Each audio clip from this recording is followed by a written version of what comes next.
Hello, it's Bible Study Time. En d'autres termes, c'est le moment de faire la mini-étude biblique du mois. Et aujourd'hui, on va étudier le livre d'Esther. On va voir en fait pourquoi le choix du roi s'est porté sur elle plutôt, en plongeant les regards dans la parole. Si tu es intéressé, reste connecté.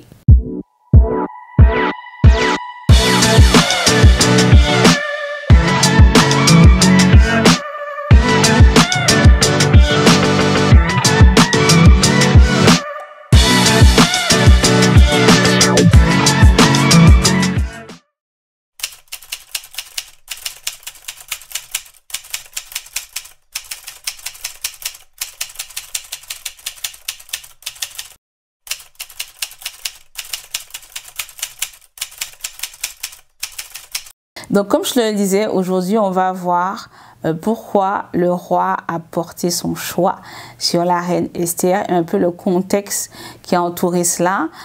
L'étude complète du livre d'Esther est disponible sur labonnepoire.fr et donc, du coup, on ne va pas la faire parce qu'en fait, quelque part, le livre d'Esther, c'est aussi le début, on va dire plus formellement, des études bibliques que j'ai eu à cœur de faire puisque Dieu m'a mis à cœur d'étudier le livre et je lisais le livre. Je disais, mais qu'est-ce que tu veux me dire sur Esther? Elle parle même pas beaucoup dans le livre en fait. Et donc du coup, avec la méthodologie qui m'a inspirée, j'ai pu tirer, je pense, pas moins de 25 leçons au travers des 10 chapitres. Et même quand Esther ne parle pas, puisqu'elle parle très peu. Donc, comme je le disais au début, aujourd'hui, on va parler de ce qui a fait la différence dans sa vie, l'élément clé qui a fait qu'elle soit choisie par le roi. Alors, beaucoup de personnes se focalisent sur la préparation physique d'Esther, qu'on retrouve dans Esther 2.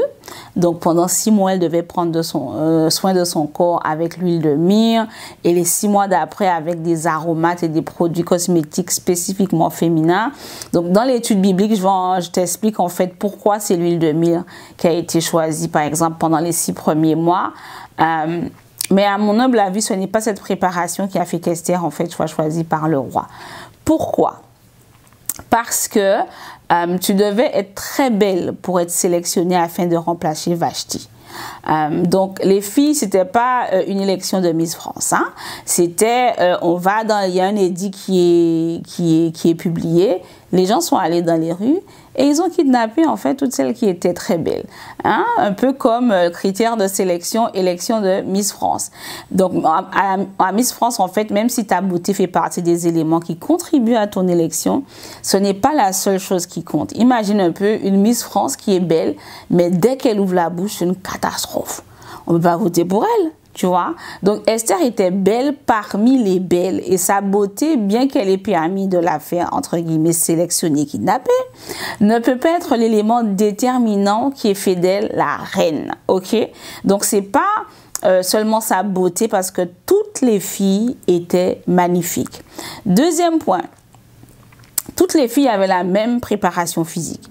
Elles ont toutes utilisé les mêmes produits. Donc, ce n'est pas une senteur spécifique, un parfum spécifique, même une morphologie spécifique, parce que je pense que le roi avait ses préférences en termes de morphologie. Et toutes les filles, en fait, devaient avoir la même morphologie. S'il aimait les filles en 8, en A, en H, en V, ben, toutes les filles qui ont été sélectionnées / kidnappées sont de cette morphologie-là. Donc, c'est pas ça, en fait, qui a fait que Esther a été choisie. Ensuite, numéro 3, chacune de celles qui a été kidnappée avait droit à une seule nuit avec le roi. Une seule nuit. Et donc, dans ce contexte-là, il faut savoir que c'était leur seule chance de créer une famille. Il fallait qu'elles fassent une impression tellement forte que le roi se rappelle d'eux. Si le roi ne les rappelait pas, elles finissaient leur vie dans le harem, sans espoir de se marier, sans espoir de fonder une famille, sans espoir de repartir même dans leur famille, en fait. Donc, du coup, en conclusion, toutes les femmes ont tout donné au roi cette nuit-là, quoi. Elles ont fait tout ce qu'elles pensaient. Voilà, elles sont parties en mode séduction et pour sortir du lot, il fallait plus en fait que probablement ce qu'on pense qu'une femme devrait faire, sexuellement parlant, en termes de tenue, en termes de coiffure, pour que le roi se rappelle de ton prénom. Ensuite, point numéro 4, le roi avait l'habitude de coucher avec de belles femmes qui avaient été préparées pendant 1 an rien que pour lui. Esther n'est pas arrivée, elle a été kidnappée, elle a eu 1 an de préparation, mais pendant les 1 an où elle était en train de se préparer à sa nuit avec le roi, il y a d'autres filles qui l'ont précédée en fait. Donc on ne parle pas d'un roi qui est là en mode j'attends Esther, non, entre-temps, le frère consomme la chair des sœurs, entre guillemets, qui ont été préparés pendant 1 an pour coucher avec lui. Donc, il y avait peu de chances que la beauté, la douceur de leur peau soit la raison pour laquelle, en fait, le roi se rappelle de Troie. En fait, point numéro 5. Donc, même après avoir choisi Esther comme roi, et je t'invite à lire le livre d'Esther, hein, je ne vais pas donner toutes les références, va lire le livre, tu te rendras compte que des jeunes femmes ont continué d'être kidnappées pour être présentées au roi. Ce qui sous-entend que Esther n'était pas la seule, même qu'elle était reine, à coucher avec le roi. Donc, il faut beaucoup plus que la beauté, la douceur de ta peau, la préparation aux aromates pour rester gravé dans la mémoire d'un homme qui, pendant des années auparavant et même avant même ta venue, a couché avec des femmes, en fait, qui ont tout fait pour lui faire plaisir et pour rester gravé dans sa mémoire. Donc, quand tu prends en compte le contexte de l'époque, tu comprends en fait que ce qui a fait la différence dans la sélection d'Esther, c'est la main de Dieu sur la vie d'Esther en fait.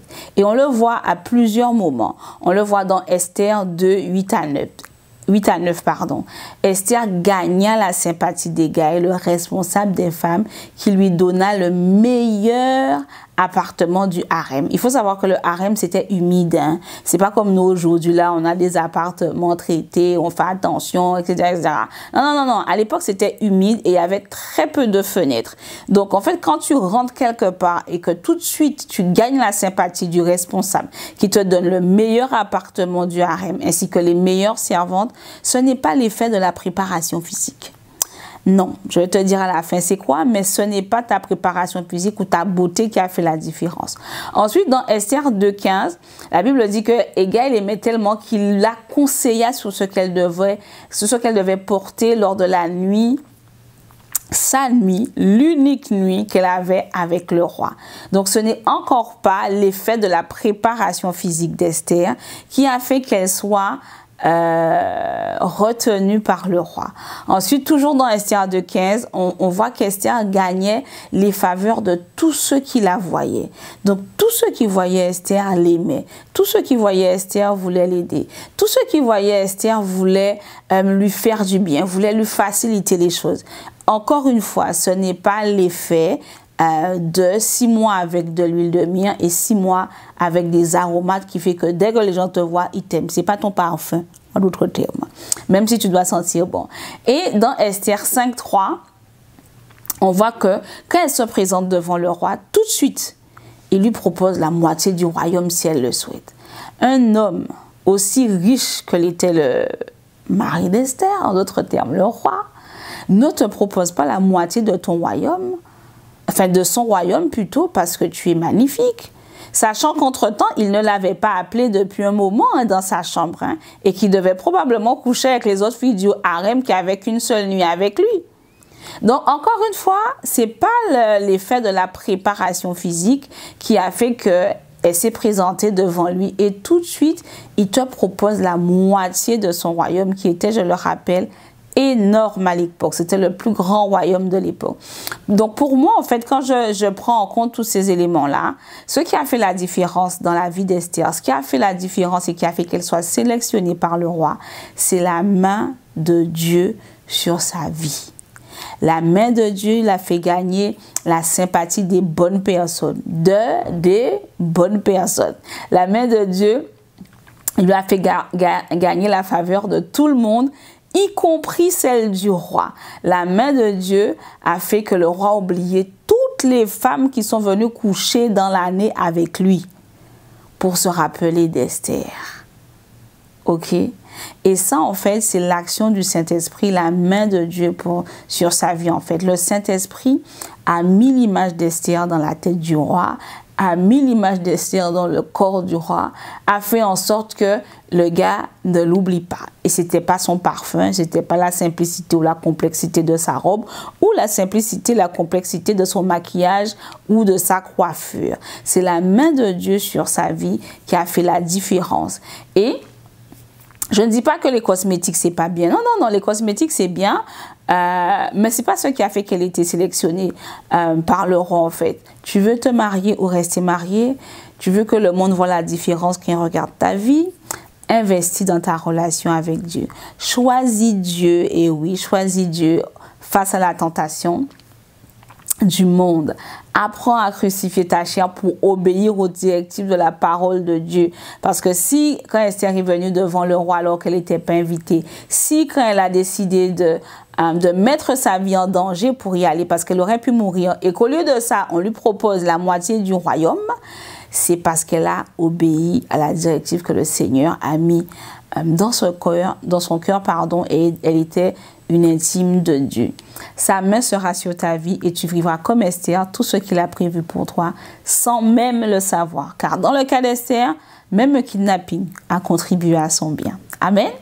On va prier. Seigneur, nous voulons nous remettre entre tes mains. Tu es le Dieu puissant, tu es le Dieu grand, tu es le Dieu omniscient. Tu savais que en kidnappant Esther, tu avais un plan derrière. Il y avait le fait que tu savais, parce que tu es omniscient, que le peuple allait être menacé pendant un temps. Tu avais prévu également qu'elle serait celle par laquelle tu passerais pour sauver le peuple. Et à aucun moment, Esther ne savait que c'est pour cette raison qu'elle a été kidnappée, que c'est pour cette raison qu'elle était dans le harem, mais que c'est pour cette raison, en fait, que elle a été sélectionnée comme la reine du pays. Dans tous les cas, dans toute son ignorance des plans que tu avais fomentés pour sa vie, ta main était sur sa vie, guidant chacun des pas, chacune des personnes qu'elle rencontrait. Nous prions, Seigneur mon Dieu, qu'en cette année, tu guides nos pas de la même façon, que ta main soit sur nos vies, que ta main soit sur les différentes personnes qu'on rencontre, que ta main soit sur nos plannings, que ta main soit sur nos projets, que seul ce que toi tu as prévu qu'il se fasse, afin que comme Esther avant nous puissions vivre pleinement ce que tu as prévu pour nous à 360 degrés. Au nom de Jésus, Amen. Amen. Dans tous les cas, annonce. S'il n'est pas encore complet, sache que notre prochain atelier, c'est le samedi 18 mars. Toutes les infos en barre de description. Et la semaine prochaine, on recommence nos mini-séries et on va parler de chrétienne et sexy. Donc du coup, reste connecté. Je suis sûre que tu ne veux pas manquer ça. À la semaine prochaine, mercredi à 19 h. Active la cloche de notification. À mercredi. Bye bye.